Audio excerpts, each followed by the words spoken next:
Welcome back to the channel where we dive deep into the stories shaping our world. My name is STL, and today we're breaking down a seismic shift in the global grain market that's changing the way nations feed their people. For decades, U.S. wheat was the gold standard, trusted worldwide, a symbol of American reliability and agricultural might. But by 2025, that dominance stalled, and the landscape began to shift dramatically. The world's buyers, Philippines, France, South Korea, even Mexico, started looking elsewhere for their grain needs. They turned to Canada, Australia, and Argentina for a steadier, smarter supply that promised more consistency. This wasn't just a market correction, it was a fundamental realignment that left American farmers reeling and searching for answers. Why the sudden switch? It's about more than price. It's about predictability, politics, and tech-driven trust in the supply chain. Let's pop the hood and see how the crown slipped and what it means for the future of global grain. The Made in the USA stamp once meant quality and reliability. For decades, American wheat was the gold standard. Farmers across the Midwest took pride in feeding the world, and buyers from every continent trusted the product that arrived in their ports. Global buyers built their supply chains on that trust, relying on consistent shipments and clear standards. U.S. wheat was the backbone of bakeries, noodle factories, and food companies worldwide. But trust needs maintenance, and the U.S. let it slide. Years of complacency and underinvestment began to show, as fields and infrastructure aged. Regulatory whiplash, one administration tightening environmental rules, the next rolling them back, left buyers nervous. The lack of long-term policy stability made it hard for importers to plan ahead. The Philippines and France, once loyal customers, started hedging their bets, seeking partners with stable, transparent regulations. They wanted to know that what they bought today would be the same quality tomorrow. Canada and Australia stepped up, offering digital traceability and compliance data that U.S. suppliers struggled to match. Their investments in technology and transparency paid off. These countries weren't just selling wheat, they were selling peace of mind with blockchain-verified shipments and detailed sustainability metrics. Buyers could track every kernel from field to bakery. Meanwhile, the U.S. assumed its dominance was unshakable, even as its competitors re-engineered their supply chains and courted new customers with innovation. The result? A slow erosion of market share, not from one big failure, but from 1,000 small uncertainties. Each missed opportunity chipped away at America's lead. Each lost contract was another gear slipping in the American agricultural machine. The system that once ran smoothly began to grind and falter. The world heard the engine sputter. News of declining exports and missed deals spread quickly, shaking confidence even further. The reputation for reliability, built over a century, was being dismantled in less than a decade. The legacy of American wheat was fading before the world's eyes, not by catastrophe but by a steady bleed of trust. Every small misstep, every delay, every unanswered question added up. The U.S. was losing power and the world noticed. The question now, can America regain the trust it once took for granted? Regulatory uncertainty was bad, but chemical residues, especially glyphosate, were the real warning light. Global attitudes shifted and countries like South Korea tightened residue limits, putting U.S. exporters in a bind. The American system, built for volume, couldn't easily segregate wheat by chemical use or provide the traceability buyers demanded. Shipments started getting rejected, damaging U.S. credibility. Canada saw the opportunity and moved fast, educating farmers, adopting new practices, and building certification systems. Canadian sellers could guarantee compliance, offering certificates of analysis and peace of mind.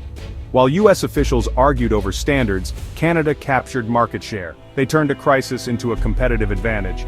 For buyers, the choice was simple risk rejection with the U.S. or get a guarantee from Canada. Trust, once again, was the deciding factor.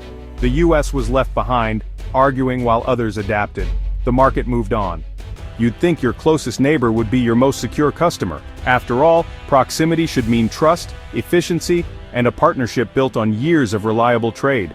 For years, Mexico was just that for U.S. wheat, America's most dependable export market, with millions of tons crossing the border each season. But in 2025, new U.S. border protocols, more inspections, unpredictable delays, and extra paperwork turned a once smooth supply chain into chaos almost overnight. Mexican mills, built on just-in-time delivery, couldn't handle the uncertainty. Their operations depended on wheat arriving exactly when needed, not days or weeks late. Delays meant factory shutdowns, empty shelves in supermarkets, and workers sent home without pay. The real killer was unpredictability. No one could promise delivery dates or plan production. Every day brought new questions and no clear answers. Costs soared, contracts broke, and American grain sat unsold in silos, waiting for a border that never seemed to open on time.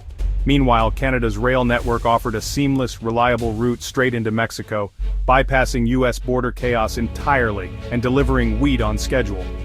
Mexican buyers switched to Canada not out of disloyalty, but survival. They needed certainty, and Canada delivered. U.S. border towns suffered, farmers lost their market, and prices plummeted. The ripple effects hit entire communities. This wasn't a failure of American agriculture but of policy. Decisions made far from the fields, with consequences felt everywhere. The new border rules handed Canada a massive advantage, shifting the balance of trade almost overnight.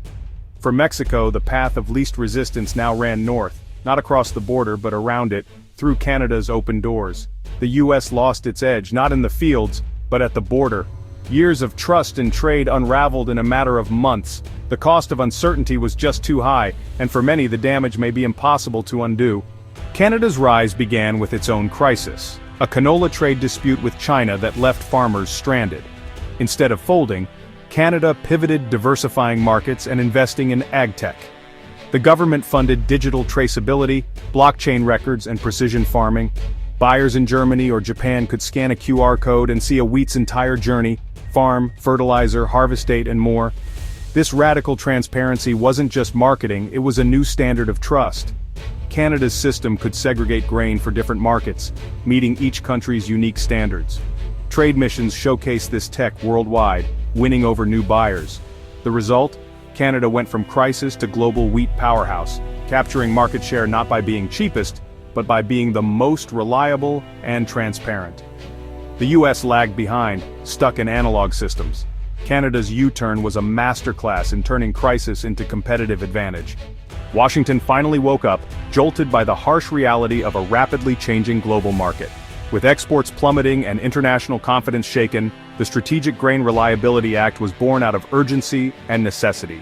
Billions were allocated for port upgrades, digital traceability, and precision ag grants. An ambitious attempt to modernize the backbone of American agriculture. The goal was clear: restore trust with a US-verified digital seal, signaling reliability and quality to the world, and to modernize the supply chain from farm to port. But implementation lagged. Bureaucracy, political infighting, and slow rollouts frustrated farmers and exporters alike. While the US debated and delayed, Canada and Australia seized the moment, signing new contracts with former American customers and expanding their market share. Buyers, burned by past uncertainty and supply disruptions, were skeptical of the new US seal. Rebuilding trust would take time, consistent quality, and flawless execution, not just a new logo or a promise on paper. The act was necessary, but it felt like a fix for yesterday's problem, not today's fierce competition. The world had already moved on, forging new alliances and supply chains. The US was playing catch-up, not setting the pace, watching competitors surge ahead. The question now, was this a real turning point or simply too little, too late to reclaim lost ground? The answer would depend on action, not promises. The race was on, and the stakes had never been higher. But for now, America was no longer in the lead, and the world was watching to see if it could catch up. So, here we are, the final lap. The US wheat engine sputtered, buyers fled, and the global grain map was redrawn. The Strategic Grain Reliability Act is a start, but regaining trust means flawless, consistent performance. Canada's success was no accident. It was strategy, tech, and relentless execution. The world has learned to diversify. Buyers won't abandon new partners even if the US improves. The days of US dominance may be over, but the challenge now is to anticipate future demands: sustainability, health, and transparency. The next grain leader will be the nation that delivers verifiable data and unwavering consistency. Can America transform its scale into a new competitive edge? The race isn't over, but for the first time the US isn't in the lead.